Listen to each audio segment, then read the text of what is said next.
What happens when money stops working? When the coins in your pocket, once the key to survival, suddenly become nothing more than cold, useless metal. Imagine a world where the foundations of value vanish overnight. This is the story of the greatest economic collapse in the ancient world. No food, no supply, no options. This isn't a modern theory or a dystopian film. It already happened thousands of years ago in the heart of one of the most powerful empires in human history, a lesson in survival that still echoes through the corridors of time. But before the darkness, there was light.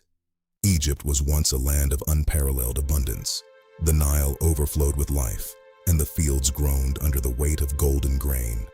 It was a time of plenty, where hunger was a distant memory and the granaries were overflowing with the riches of the earth. A warning had come, delivered through the dreams of a pharaoh and interpreted by a man named Joseph. 7 years of extraordinary abundance were promised, but they were to be followed by 7 years of total, devastating famine. Joseph, with a vision that reached beyond the horizon, began to prepare. Under his leadership, Egypt transformed into a fortress of survival. While others feasted and forgot the warning, Joseph organized a massive storage effort. Every fifth of the harvest was collected and secured in stone cities. He wasn't just storing grain, he was hoarding the future of a nation. Then, the rains stopped. The Nile, the lifeblood of Egypt, began to fail.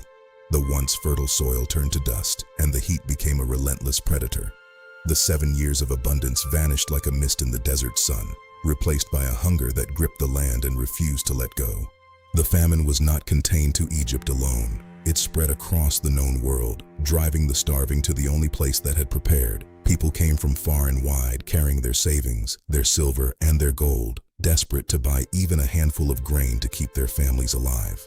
At first, the system held. Money was the medium of survival. But as the years dragged on and the famine deepened, the silver began to disappear from the hands of the people. It flowed into the coffers of the pharaoh, leaving the populace with empty pockets and growing desperation. By the second year of the famine, the money had failed. The silver that once bought security was gone. The people stood before Joseph with nothing left to trade but their hope. This was the moment of the first great shift. When currency loses its meaning, the true cost of survival is revealed. "Give us food," they cried, "or we will die before your eyes." Joseph's response was a new terms of engagement. "If your money is gone, bring your livestock." And so, the exchange moved from the abstract value of metal to the literal value of life.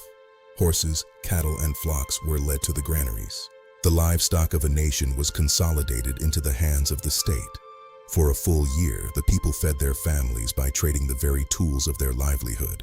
The economy of flesh had replaced the economy of silver, but the livestock was a finite resource and the famine showed no signs of relenting. When the third year arrived, the stalls were empty. The people returned to Joseph with nothing but their bodies and the dust of their ancestral lands. "Why should we die?" they asked. "Buy us and our land for bread, and we and our land will be in bondage to Pharaoh." The final price of survival was sovereignty. This was the total collapse of the individual economy. To live, the people surrendered their ownership, their heritage, and their freedom. Joseph bought all the land of Egypt for Pharaoh, and the people themselves were moved to cities, becoming tenants on the soil they once called their own. Out of this crisis, Joseph engineered a new social order. He gave the people seed and told them to sow the land, but the contract had changed forever. 1/5 of all the harvest would now belong to the pharaoh, a perpetual tax born from the necessity of bread, a structure of power that would last for generations. The people accepted this new reality with a chilling gratitude. "You have saved our lives," they said. "Let us find favor in the eyes of my Lord, and we will be Pharaoh's servants." The transition from independent farmers to state laborers was complete. Survival had been bought, but the cost was absolute.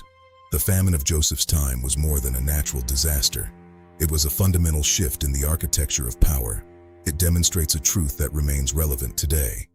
In a time of true crisis, the one who controls the essential resources, the food, the water, the energy, will eventually control the people.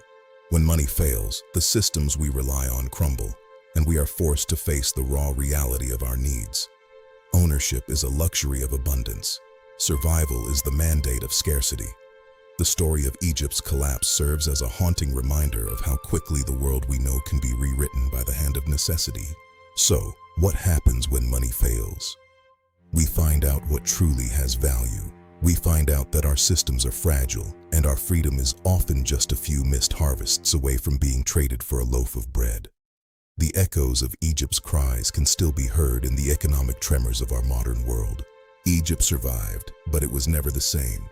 The famine passed, but the system Joseph built remained as a testament to the power of foresight and the high cost of life. As you look at the world today, ask yourself, what are you storing? And what would you give to survive? Subscribe for more powerful stories.